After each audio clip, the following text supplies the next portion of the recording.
Ma'am साहब जब मैके चली जाती है तो कुमार साहब बिल्कुल आलसी हो जाते हैं। ना तो अखबार उठाया ना दूध उठाया।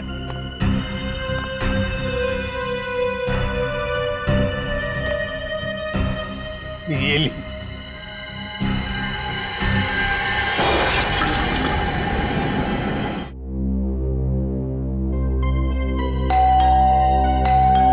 कौन है?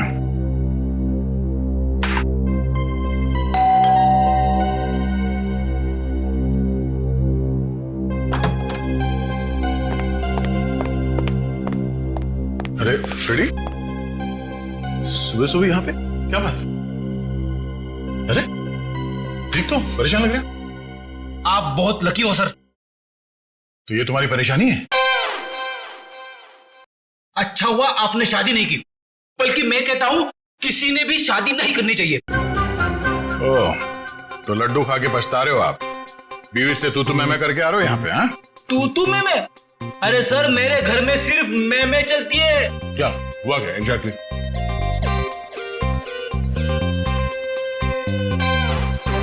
कैसी दिखती है मेरी बॉडी? एकदम फिट लगता हूं कि नहीं? हाँ हाँ बिल्कुल फिट है। मगर मेरी पत्नी मुझे फैट कहती है। ओह, अब फिट और फैट के बीच में अंतर है कि नहीं? बिल्कुल। मगर उसे कौन समझाएगा? कल रात को मैं खटिया पे सोने गया तो खटिया टूट गई। हाँ, इसमें मैं क्या करूं? खटिया पुरानी थी। कहने लगी तुम्हारा वेट बढ़ गया है। तुम एक्सरसाइज नहीं करते? तुमने एक्सरसाइज करना छोड़ दिया? टाइम कहां से निकालूं सर? दिन में सीआईडी की ड्यूटी, शाम को वाइफ की ड्यूटी। अब इस बीच में मैं जिम कब जाऊं सर? मैंने उससे कहा कि तू शाम को अकेली बाजार जाया कर ताकि मुझे जिम जाने के लिए वक्त मिले, लेकिन नहीं, भड़क गई मेरे पे। कहने लगे कि तू पहले तो बहुत टाइम निकालता था, मेरे इर्द गिर्द भौरे की तरह घूमता था, लेकिन अभी 1 घंटे की फुर्सत भी नहीं है तुम्हारे पास। मैं क्या करूं सर? ये तो बहुत गलत हुआ, कुछ करना पड़ेगा। एक काम करते हैं, भाभी को फोन लगा के बात करता हूं मैं उनसे। अरे नहीं सर। क्या हुआ? मरवा दोगे? क्यों? अगर उसे पता चला ना कि मैं कंप्लेंट लेकर आपके पास आया हूं तो वो मायके चली जाएगी घर की चाबी लेकर, और फिर मुझे आपके घर में ही रहना पड़ेगा। ओह, मतलब मामला सीरियस है, रिस्क नहीं ले सकते हैं। क्या करेंगे? सिवाय अफसोस के मैं तो कुछ नहीं कर सकता। मेरे पास एक उपाय है। क्या? भाभी को लगता है कि तुम फैट हो, फिट नहीं हो, है ना? तो तुम फिट हो जाओ। कैसे? एक्सरसाइज करके। और ऐसी एक्सरसाइज बताऊंगा जो तुम ऑफिस में बैठे बैठे भी कर सकते हो। मगर हाँ, जब फुर्सत मिले तभी करना, नहीं तो इसी बीच आपको पता चल गया ना तो तुम्हें नौकरी से निकाल देंगे। अरे, है ना? 1 मिनट। हाँ, हेलो, क्या? कहां पे?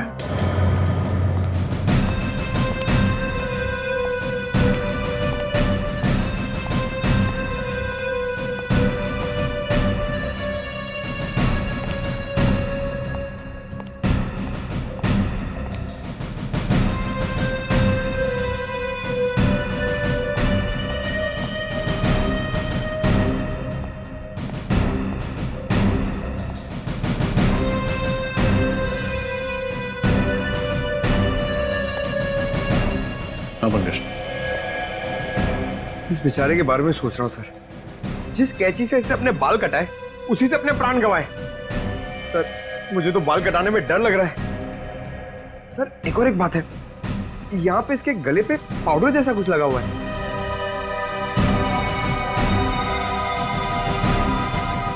हाँ शंभू जी बताइए, क्या हुआ यहाँ पर? क्या देखा आपने?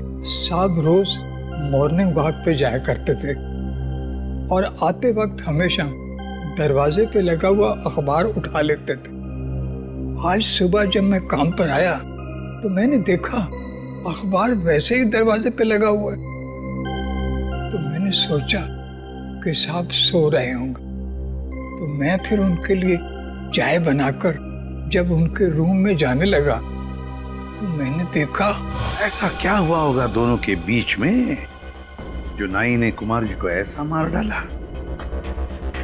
सर लगता है नाई ने बस आवेश में आकर इनका खून कर डाला, नहीं तो इतने सारे सबूत पीछे क्यों छूट जाता। आप पर रजत क्यों क्यों? अच्छा मुझे एक बात बताओ, आपके कुमार साहब करते क्या थे? ये छोटे छोटे धंधे वाले जो लोग हैं ना, उनको कर्जा दिया करते थे। अच्छा, कर्जा देते थे। वैसे आप कितने सालों से काम कर रहे हैं यहाँ पर? वो जब स्कूल जाते थे। घर के बाकी परिवार वाले कहाँ पर हैं? मेम साहब तो बच्चों के साथ अपने मायके गई हैं दिल्ली। मैंने उनको फोन कर दिया है।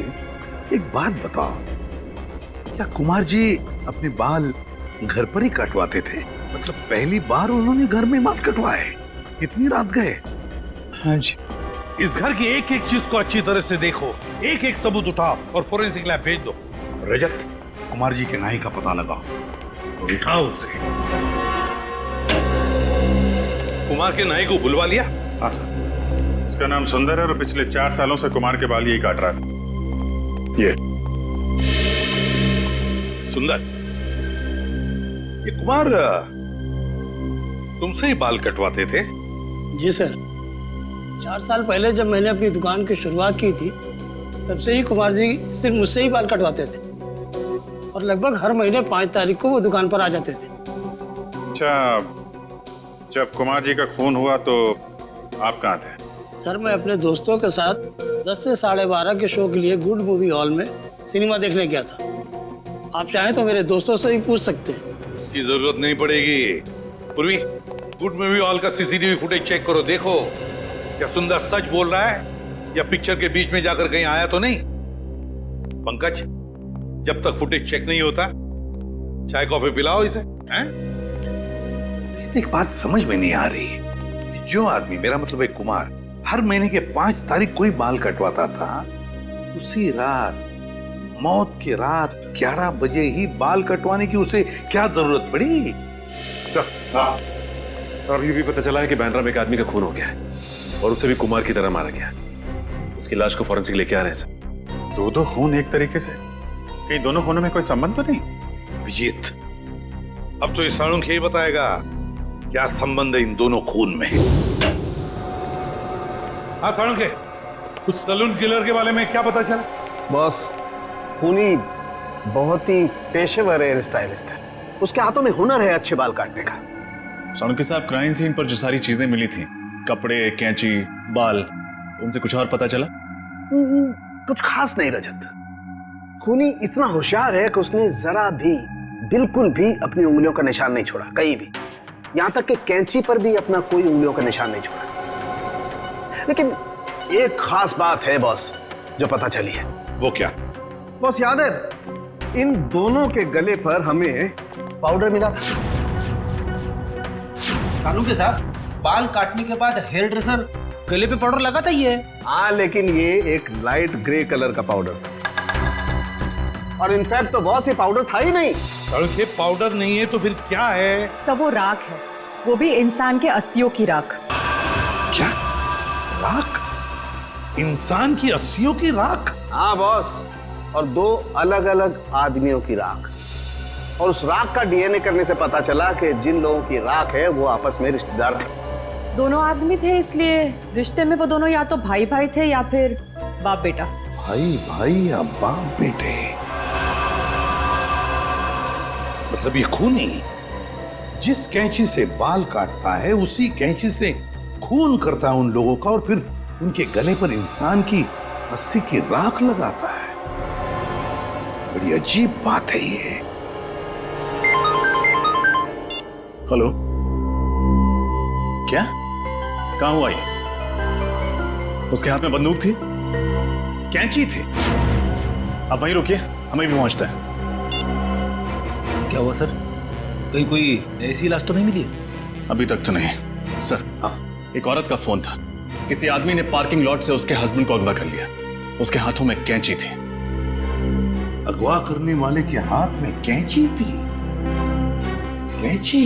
तो फिर रजत यही है, ये कैंची वाला हमारा खूनी, यही है ये हेयर स्टाइलिस्ट, सलून किलर।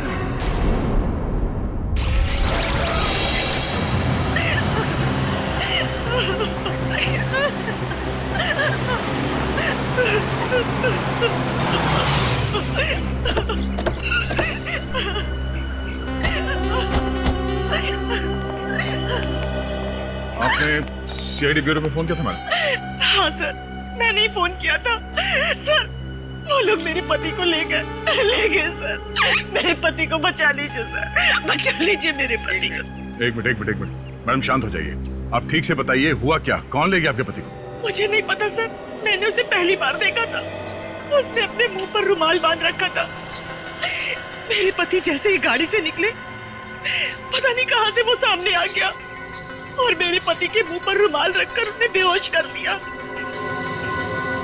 मैंने उन्हें बचाने की कोशिश भी की सर, लेकिन उस आदमी के हाथ में कैंची थी। ये देखिए सर, उसने मुझ पर भी वार किया।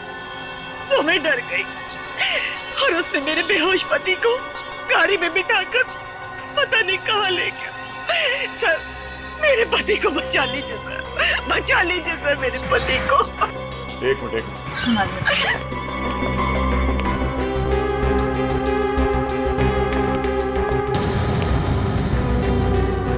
सर, यहाँ पे एक रुमाल पड़ा हुआ है।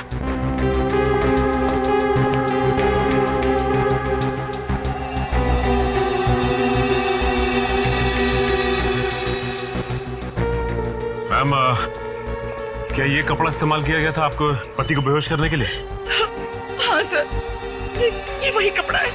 सर, क्लोरोफॉर्म का इस्तेमाल किया। लगता है सैलून किलर बड़ी तैयारी के साथ आया था यहाँ पे। Salon killer? ये सैलून किलर कौन है? इसका मतलब वो मेरे पति को भी मार डालेगा। देखिए प्लीज, आप चिंता मत कीजिए। उससे पहले कि वो आपके पति तक पहुंचे, हम उसे ढूंढ निकालेंगे। देखिए मैडम, आप ये बताइए कि जब वो लोग आपके पति को गाड़ी में डालकर ले गए तो आपने उस गाड़ी का नंबर देखा, कुछ याद है आपको?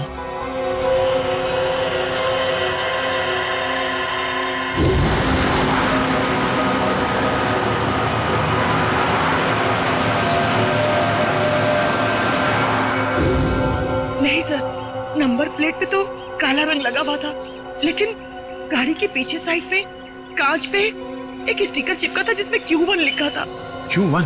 क्या उस स्टिकर पे कोई म्यूजिकल साइन भी बना हुआ था? हाँ, हाँ, हाँ।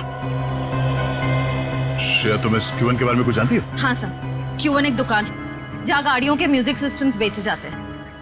ओह, गाड़ी के नंबर प्लेट को काली करने से उसने सोचा कि वो बच जाएगा। बेवकूफ आदमी।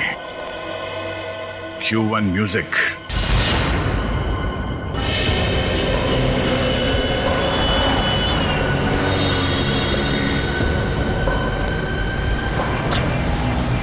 ठीक है, बोलिए सर, मैं आपको किस तरह का म्यूजिक सिस्टम दिखाऊं? हमारे पास में वैसे हर बड़ी कंपनी का है, जो आप चाहें मैं आपको दिखा सकता हूँ। वो सब छोड़िए सर, ये बताइए पहले, ये गाड़ी कौन सी है आपकी? सीआईडी की गाड़ी है। सॉरी सर, पहले बताना था आपको। अरे यार, तो फिर फटाफट देख के बताओ अपने रिकॉर्ड में कि लेस्कॉट गाड़ी में आपने कुछ लगाया म्यूजिक सिस्टम वगैरह? जी सर। जी हाँ सर, इस तरह की 4 गाड़ियों में मैंने ऑडियो सिस्टम फिट किया है। सिस्टम का जवाब नहीं सर, मार्वलस। इसकी जितनी भी तारीफ कर रहे हैं सर, बहुत ही कम है। इसका नंबर देंगे आप? नंबर निकालिए। निखिल, पता करो ये गाड़ियाँ किसके नाम पे रजिस्टर्ड हैं और इनके पते क्या हैं। उन्हीं इन्हीं में से कोई है। सर, सब जगह देख लिया, बस ये आखिरी जगह बची है। हाँ निखिल, पिछले 3 जगहों पे तो कोई सुराग नहीं मिले। देखिए यहाँ कौन मिलता है। अरे ताला लगा हुआ है।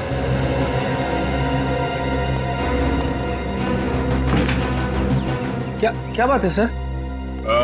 हम लोग सीआईडी से हैं। हमें मिस्टर सुमुख से मिलना है। उनके नाम पे एक गाड़ी रजिस्टर्ड है XY35 MT645। घर पे नहीं है क्या वो? साहब, मैंने सुना था कि वो 2 महीने पहले ही मर गया था। क्या? सुमुख 2 महीने पहले मर चुका है? जी साहब। और आपको? सर, मेरा नाम सनी है। सर, मैं इसी खुली में रहता हूँ। सर, मैंने सुना था कि दोनों बाप बेटे ने आत्महत्या कर ली थी। बेचारे दोनों इसी खोली में जल के मर गए थे। ये सब कैसे हुआ? आप लोगों ने बचाने की कोशिश नहीं की? वो सब कुछ आधी रात को हुआ ना, तो किसी को पता ही नहीं चला। मैंने भी कोई आवाज नहीं सुनी। आप? साहब, मेरा नाम कांता है, मैं बाजू वाली खोली में रहती हूँ। अच्छा, ये सुमुख की जो गाड़ी है वो कहाँ है? गाड़ी? क्या सुमुख के पास गाड़ी थी? साहब हमने तो कभी नहीं देखी। और सुमुख तो चल ही नहीं पाता था साहब, तो गाड़ी कैसे चलाता? सुमुख चल नहीं पाता था? जी नहीं। मधुसूदन को जिस गाड़ी में किडनैप किया गया वो गाड़ी सुमुख के नाम पर रजिस्टर्ड है और सुमुख चल नहीं सकता था। ये क्या राज है तो दरवाजा खोलने के बाद ही पता चलेगा।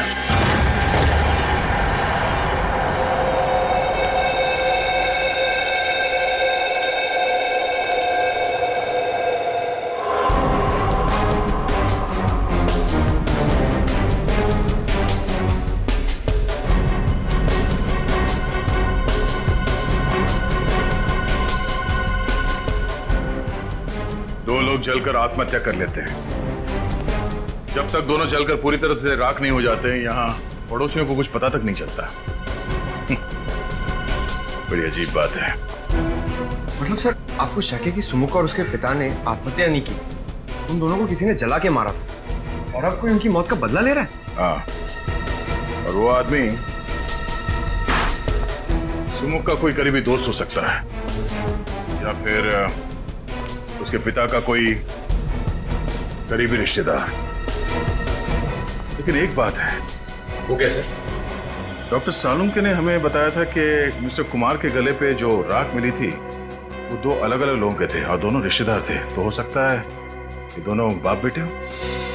सर, इसका मतलब वो राख सुमुख और उसके पिता की है? हाँ, मुझे शक तो है पर कंफर्म करना बहुत जरूरी है। एक काम करो, डीएनए टेस्ट के लिए उनके बाल उठा लो यहाँ से और बाथरूम से टूथब्रश और घर की अच्छी तरह से तलाशी लो। देखो कुछ मिलता है।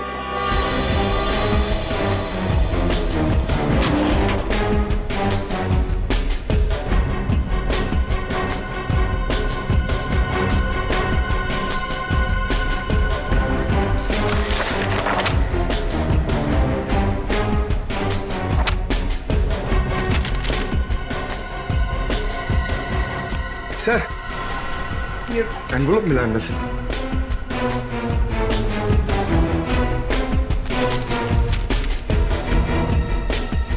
ये तो लोन एप्लीकेशन है। Golden finance loan application form. Golden finance तो प्राइवेट फाइनेंस कंपनी है, कोई बैंक नहीं है। और ये फाइनेंस कंपनी का लोन एक्नॉलेजमेंट लेटर 2 महीने पहले का है। सुमुख के मरने से 2 महीने पहले का। हाँ तारिका, क्या पता चला? तो सुमुख के घर से जो टूथब्रश और बाल के सैंपल आप लोगों ने भिजवाए थे उसकी डीएनए टेस्ट की रिपोर्ट आ गई है। और नतीजा? Perfect match. दोनों लाशों के गले पे पाई गई राख सुमुख और उसके पिताजी की ही है। मतलब मेरा शक सही निकला। कोई तो है, कोई तो है जो सुमुख और उसके पिता की मौत का बदला लेना चाहता है। लेकिन सर, ये समझ में नहीं आता कि मिस्टर पार्थ और मिस्टर कुमार को मारने से पहले खूनी ने उनके बाल क्यों काटे? एक क्राइम सीन को एक सैलून का रूप क्यों देना चाहता है? अरे सबसे पहले हमें यह पता लगाना चाहिए कि ऐसे कौन करीबी लोग हैं सुमुख और उसके पिताजी के जो उनकी मौत का बदला लेना चाहते हैं, और फिर इन दोनों ने आत्महत्या क्यों की? सर, ऐसा भी तो हो सकता है कि किसी ने उन दोनों को मार डाला हो और आत्महत्या दिखा रहा हो। और सर, मिस्टर पार्थ और मिस्टर कुमार को खूनी ने उनके घर में ही मारा, लेकिन मिस्टर मधुसूदन को उसने अगवा कर लिया जानबूझकर। हो सकता है मधुसूदन को किसी खास जगह ले जाकर के मारना चाहता हो। आद्या, अच्छा, गोल्डन फाइनेंस कंपनी के ठीक है। सुमुख ने मरने से पहले गोल्डन फाइनेंस कंपनी से लोन लेना चाहा था। Golden finance company.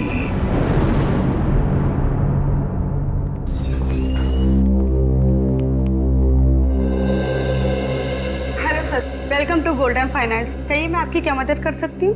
देखिए, हम लोग सीआईडी से हैं और आपकी कंपनी के मालिक रघुवीर से मिलना चाहते हैं। सर, सीआईडी से? क्या बात है सर? हमें उनसे कुछ पूछताछ करनी। कहाँ है वो? सर, रघुवीर सर तो नहीं है और आज वो ऑफिस में भी नहीं आने वाले। क्यों नहीं आने वाले? सर, उनके पार्टनर मिस्टर पार्थ की हत्या हुई थी तो आज उनकी शोक सभा है, तो सर वहीं पे गए हैं। पार्थ? कहीं ये वही पार्थ तो नहीं जिनका बांद्रा में खून हो गया? जी सर, वही। अच्छा, क्या पार्थ और रघुवीर कंपनी में पार्टनर्स थे? काफी समय से वो दोनों साथ में काम कर रहे थे और ज्यादातर फैसले मिस्टर पार्थ ही लिया करते थे। Thank you very much. Okay sir. पता लगाना पड़ेगा ये सुमुख पार्थ को जानता कैसे था और फिर उसने पार्थ को मारा क्यों। मैं बिल्कुल अकेली रह गई। आपके बिना मेरे जीवन में कोई मतलब नहीं। अब मैं कैसे जीऊंगी? एक्सक्यूज मी, रघुवीर। मिस्टर रघुवीर, प्लीज। ठीक है, नहीं रघुवीर। माफ करना, इस समय आपको डिस्टर्ब कर रहे हैं हम लोग सीआईडी से हैं। मिस्टर पार्थ आपके बिजनेस पार्टनर थे? जी हाँ सर, 20 साल पहले मैंने एक कंपनी शुरू की थी जो पिछले 10 साल से घाटे में जा रही थी। पार्थ अगर उसे ज्वाइन नहीं करता तो कंपनी डूब जाती सर। मैं रोड पे आ जाता। बहुत अच्छा आदमी था सर। अच्छा, आपने कभी किसी मिस्टर कुमार या मधुसूदन का नाम सुना? नहीं सर, मैं इन दोनों लोगों से नहीं मिला, ना ही कभी पार्थ के मुंह से इनका नाम सुना है। लेकिन क्या हुआ सर? मिस्टर कुमार का भी खून ठीक उसी तरह से हुआ है जैसे मिस्टर पार्थ का हुआ है, और हमें शक है कि मधुसूदन को भी उसी खूनी ने अगवा किया है। खैर, अब ये बताइए कि आपको किसी पे शक है? नहीं सर, मुझे किसी पे शक नहीं है। पार्थ बहुत ज्यादा प्रोफेशनल था, वो अपने घर और काम से मतलब रखता था। ना तो उसकी कोई बुरी सोबत थी और ना ही उसे कोई बुरी आदत थी। मिस्टर पार्थ ने कभी सुमुख नाम के किसी आदमी के बारे में कुछ बताया आपको? सुमुख? हाँ, सुमुख नाम के एक आदमी ने हमारी कंपनी में एक लोन के लिए अर्जी दी थी, 25 लाख रुपए की। लेकिन पार्थ ने उसे रिजेक्ट कर दिया था। ओह, और उन्होंने ऐसा क्यों किया था, कुछ पता है? नहीं सर, लेकिन एक बात जरूर है, पार्थ को अगर लगता था कि कोई आदमी हमारा पैसा नहीं लौटा पाएगा तो वो उसकी अर्जी नामंजूर कर देता था, और उसका ये फैसला हमेशा ठीक होता था सर। इसलिए हमारी कंपनी फायदे में चल रही थी। थैंक यू रघुवीर, थैंक यू। तब तो शायद सुमुख ने मिस्टर कुमार और मधुसूदन इन दोनों से भी कर्जा मांगा होगा। वैसे उनकी तो कोई भी फाइनेंस कंपनी नहीं थी। लेकिन कभी कभी बिजनेसमैन ऊंचे ब्याज पर कर्जा दे दिया करते हैं। एक काम करो, मिस्टर कुमार और मधुसूदन, इन दोनों के परिवार वालों को और उनके ऑफिस में जितने लोग काम करते हैं उन सबको ब्यूरो बुलाओ। सर, ये कुमार जी की पत्नी है और ये मधुसूदन जी की पत्नी है। और सर, ये दोनों मधुसूदन जी के कंपनी में काम करते हैं। सर, मेरे पति का कुछ पता चला? वो सही सलामत तो है ना? देखिए, आप बिल्कुल चिंता मत कीजिए, आपके पति को हम सही सलामत वापस ले आएंगे। हम पूरी कोशिश कर रहे हैं। वैसे मिस्टर कुमार छोटे छोटे बिजनेस में इन्वेस्ट करते थे, है ना? और मिस्टर पार्थ की कंपनी लोगों को बिजनेस के लिए पैसे उधार देती थी। तो क्या वैसे ही मधुसूदन जी भी व्यापारियों को पैसे उधार देते थे, लोन देते थे? जी हाँ सर, वैसे तो हमारा टेक्सटाइल का बिजनेस है, लेकिन मेरे पति लोगों को बिजनेस के लिए प्राइवेट लोन भी दिया करते थे।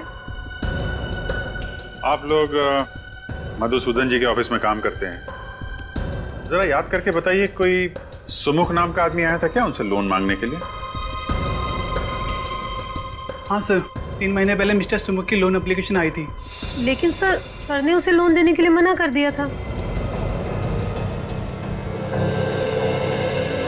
ये सुमुख तो मर चुका है और यहाँ तक कि उसके पिता की भी मौत हो चुकी, तो फिर कौन है जो ये सब कर रहा है?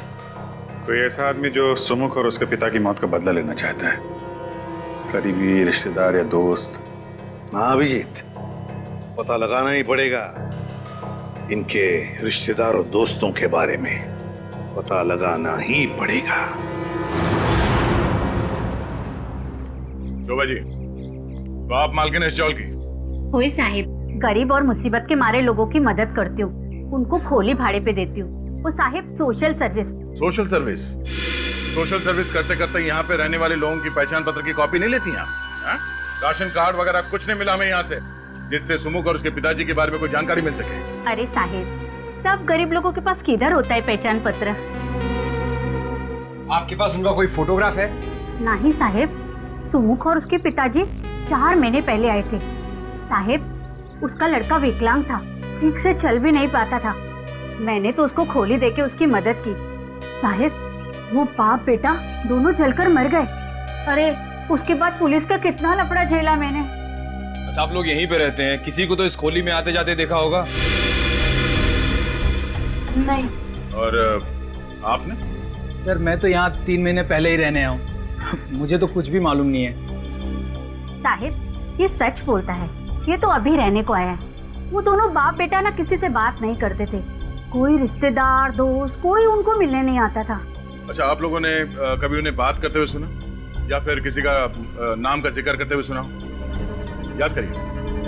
हाँ साहब, मरने से 3 दिन पहले रात को बाप बेटे में खूब झगड़ा हुआ और किसी बात को लेकर बहस भी हो रही थी। कैसी बहस? वो सुमुख अपने पिताजी को किसी कागज पे साइन करने के लिए कह रहा था और उसके पिताजी चिल्ला चिल्ला कर कह रहे थे कि मैं कोई साइन नहीं करूंगा। सर शायद सुमुख अपने पिताजी से किसी लोन के कागजात पे साइन करने के लिए कह रहा हो, गारंटर के तौर पर, या किसी चीज को गिरवी रखे और उसके पिताजी मना करें इस बात के लिए। हो सकता नहीं निखिल, पर अब भी सवाल वही है कि आखिर वो कौन है जो सुमुख और उसके पिताजी की दर्दनाक मौत का बदला लेना चाहता है?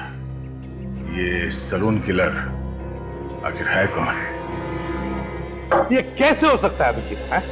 4 महीने से सुमुख अपने पिताजी के साथ उस चाल में रह रहा है और फिर भी किसी भी पड़ोसियों को उनके बारे में कुछ पता तक नहीं। सर पड़ोसी बता रहे थे दोनों बाप बेटे में बनती नहीं है, बहस होती रहती है, इसलिए सुमुख के पिताजी ज्यादातर घर के बाहर रहते हैं और ये सुमुख अपाहिज होने के कारण घर के अंदर है। बाप बेटे किसी से बातचीत भी नहीं करते। सर बाप बेटे के आपसी झगड़े से किसी का क्या लेना था? और कोई इन्हें जला के क्यों मारेगा? और फिर खूनी ने मधुसूदन को क्यों किडनैप किया?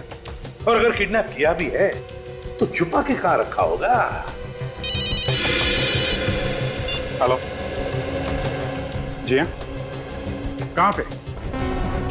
Okay, thank you very much. Sir, जिस कार में मधुसूदन को किडनैप किया गया था उसका पता चल गया है। अभी थोड़ी देर पहले उसे गोमती नगर चाल के पास पाया गया है। तो फिर अभिजीत, मधुसूदन को भी वहीं पे छुपा के रखा गया है। गोमती नगर, गोमती नगर।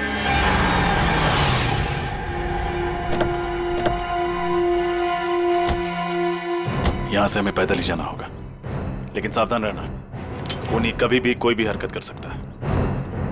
इस बार वो हमारे हाथों से बचना नहीं चाहिए।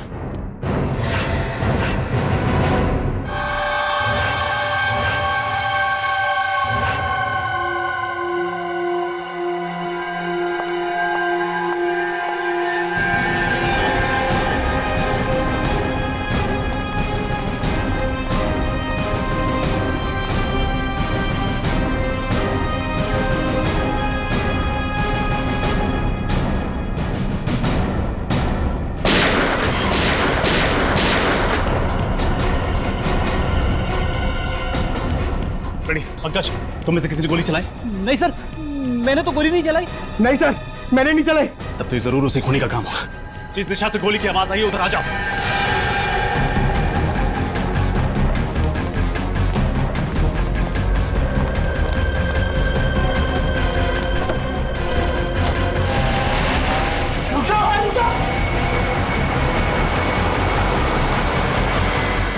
Q1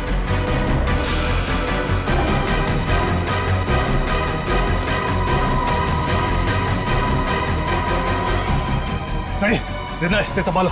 आओ पंकज।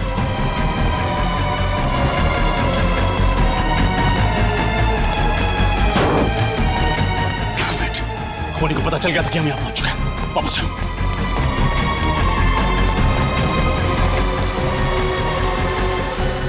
सुनो, अपनी आंखें खुली रखने की कोशिश कर। तो मेरी आवाज सुनाई दे रही है? वो कौन था जिसने गोली चलाई? और वो तुम सबको मारना क्यों चाहता था? वो हमारे बॉस को भी ले गया। बॉस? क्या नाम है तुम्हारे बॉस का? लकी, लकी नाम है वो। लकी? और ये सब कौन है? ये सब सारे हमारे साथी। एक खूनी एक गुंडे को क्यों अगवा करेगा? सुन, इसने मुजरिम को देखा है, हर हाल में इसका बचना जरूरी है। हॉस्पिटल ले जाओ इसे। चलो आओ, जल्दी जल्दी।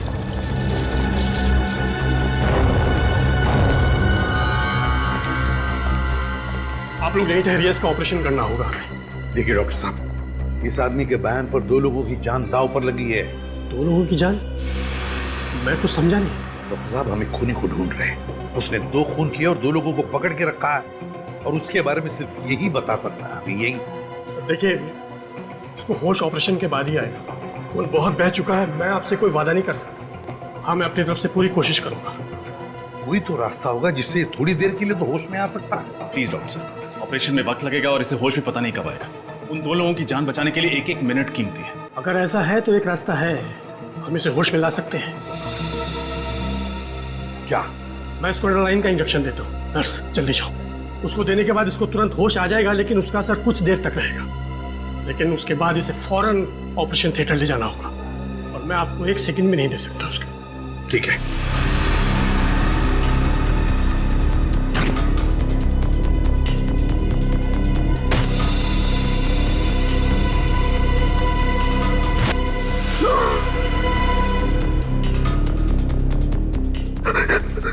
क्या हुआ?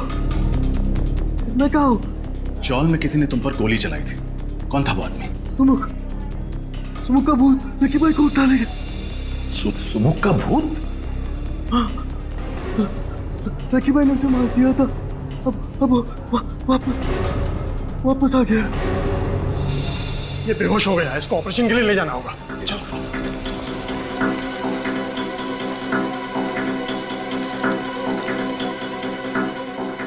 सुमुख जिंदा है?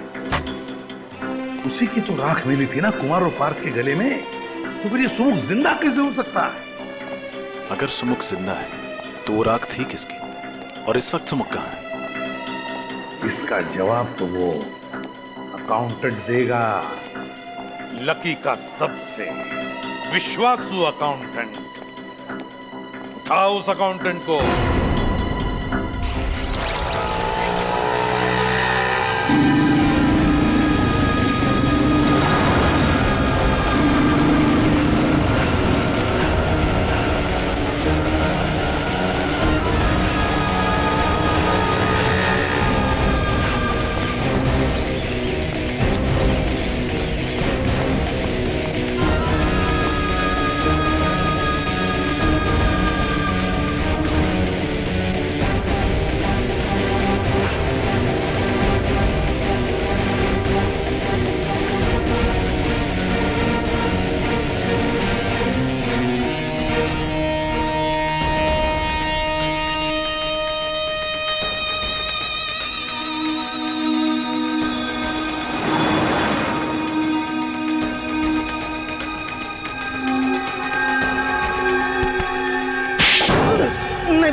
मैं बताता हूँ, सब कुछ बताता हूँ। तो बताओ मिस्टर विजय, तुम एक MBA हो, कहीं भी नौकरी कर सकते थे, फिर भी तुमने लकी जैसे क्रिमिनल के लिए काम करना उचित समझा। उसके गैर कानूनी धंधों का हिसाब किताब तुम ही संभालते हो ना? हाँ, मैं ही संभालता था। सुमुख के बारे में क्या जानते हो? सुमुख? उसने तो लकी भाई से 25 लाख रुपए उधार लिए थे, लेकिन समय पर रकम लौटा नहीं सका, और उस वक्त लकी भाई को शहर में अपने नाम की धाक जमानी थी, इसलिए उन्होंने सुमुख और उसके पिताजी को मरवा दिया।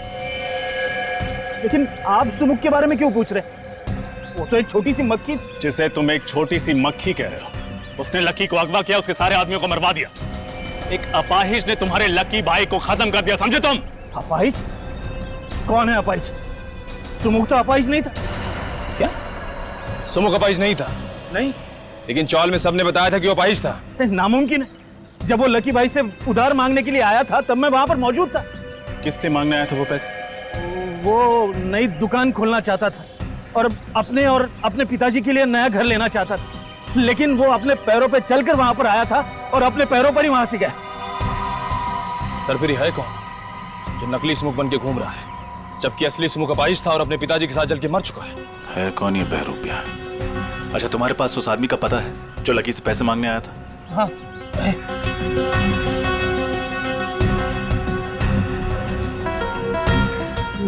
मांडवा गली खोली नंबर 4।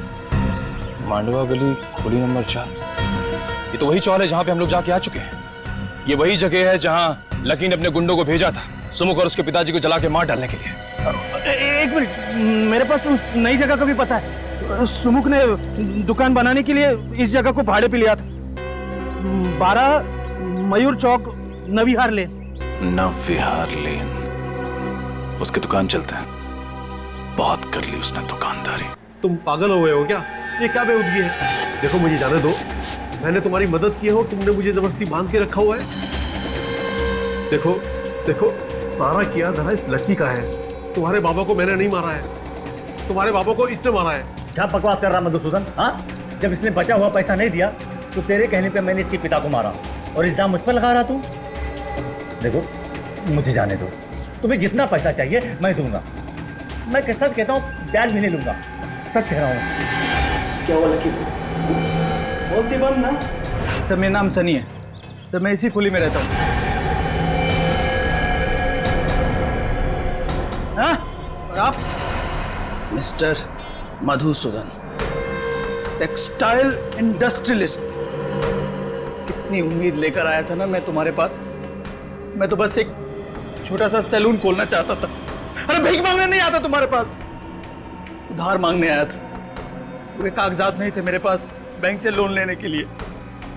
मजबूर तुम जैसे प्राइवेट इन्वेस्टर्स का दरवाजा खटखटाना पड़ा। पर तुम जैसे लोग खून चूस लेना चाहते हो हम जैसे गरीबों का। नहीं, लेकिन मैं ऐसा...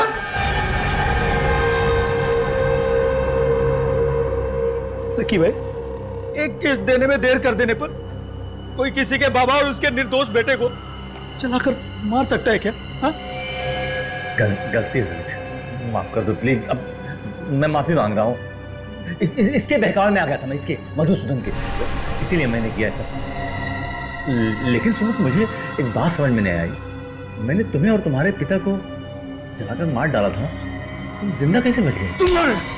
तुम्हारे बेवकूफ गुंडों ने मुझे नहीं मारा, मेरी जगह मेरे निर्दोष अपाहिज भाई को जलाकर मार दिया, समझे? क्या? तुम्हारा छोटा भाई भी था? मेरा छोटा भाई भी था, वो चल नहीं सकता था। आखिर क्या दोष था मेरे भाई मृदुल का? उसको सुमुख समझकर इसके गुंडों ने चलाकर मार दिया। मधुसूदन, तुम यही सोच रहे हो ना कि आखिर अभी तक मैंने तुम्हें जिंदा क्यों रखा है? क्योंकि तुम मुझे अच्छा आदमी समझते हो और सिर्फ चेतावनी देकर छोड़ना चाहते थे। चुप! तेरी वजह से मैंने अपने पूरे परिवार को खो दिया है। तुझे बहुत बड़ी सजा दूंगा। तेरी आंखों के सामने मैं लकी का खून करूंगा ताकि तू देख सके कि मरते वक्त कितना दर्द होता है। उसके बाद मैं तुझे मारूंगा ऐसे ही, ताकि तू एक बार नहीं बार मर सके, बार मर सके। तुम ऐसा नहीं कर सकते लकी, तुम कुछ करो। हाँ मधुसूदन, मैं करता हूँ तुम्हारे अपने लिए कुछ। हाँ देखो प्लीज भेज छोड़ दो प्लीज। सुमुख, सीआईडी, आप लोगों को इस जगह के बारे में किसने बताया? लकी के अकाउंटेंट। और तुम्हारा खेल खत्म। माफ कर दीजिए सर, मैं ऐसा नहीं था सर। बदले की आग में मैं अंधा हो गया था। मैं तो एक सीधी सादी जिंदगी जीना चाहता था। मैं एक हेयर स्टाइलिस्ट बनना चाहता था, लेकिन मेरे बाबा स्कूल टीचर थे। उन्हें मेरा ये बाल काटने का काम पसंद नहीं था, लेकिन मैंने भी ठान ली थी कि मैं हेयर स्टाइलिस्ट बनूंगा। जब मैंने एक सैलून में नौकरी करना शुरू की, मेरे बाबा ने मुझसे रिश्ता ही तोड़ लिया था। और तुम्हारे पिताजी शोभा जी की चौल में चले गए रहने के, और तुम भी उनके पीछे पीछे वहां चले गए और उसी चौल में रहने लगे। हाँ सर, जैसे ही मुझे पता चला कि बाबा और मृदुल वहां रहने लगे तो मैं भी वहां शिफ्ट हो गया। लेकिन मेरे बाबा तो मुझसे गुस्सा थे। उन्होंने चौल में किसी को नहीं बताया कि मैं उनका बेटा हूं, पर मैंने भी ठान ली थी कि अपना खुद का एक सैलून खोलूंगा और बाबा को साबित कर दूंगा कि एक हेयर स्टाइलिस्ट बन के भी एक इंसान कामयाब हो सकता है, उसे इज्जत मिल सकती है। और इसीलिए तुमने लोन लेने के बारे में सोचा?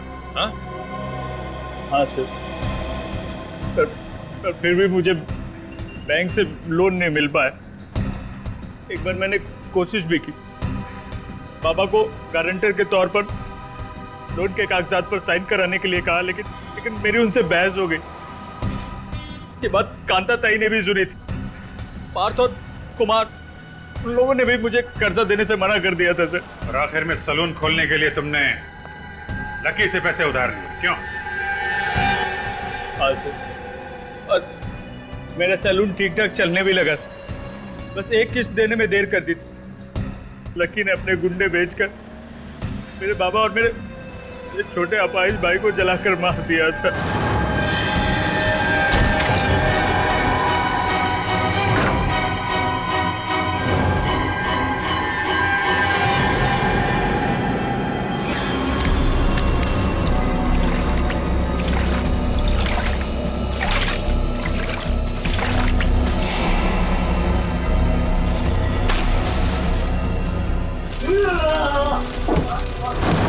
और दुनिया के सामने तुमने अपने भाई की जगह खुद को मार डाला। हाँ सर, मुझे मेरे पिताजी और मेरे भाई की मौत का गम बहुत सता रहा था। मुझे चैन से नींद नहीं आ रही थी, इसलिए मैंने बदला लेने की ठान ली थी। फिर मैंने उनको एक कमाल का हेयर कट दिया। सबको मैंने एक एक करके मार डाला। जब तक फांसी का फरमान नहीं आ जाता, जेल में बैठ के दूसरे कैदियों को हेयर कट देते रहना। और तुम लोगों को भी सुमुख के पिता और उसके भाई के खून के इल्जाम में फांसी ही होगी।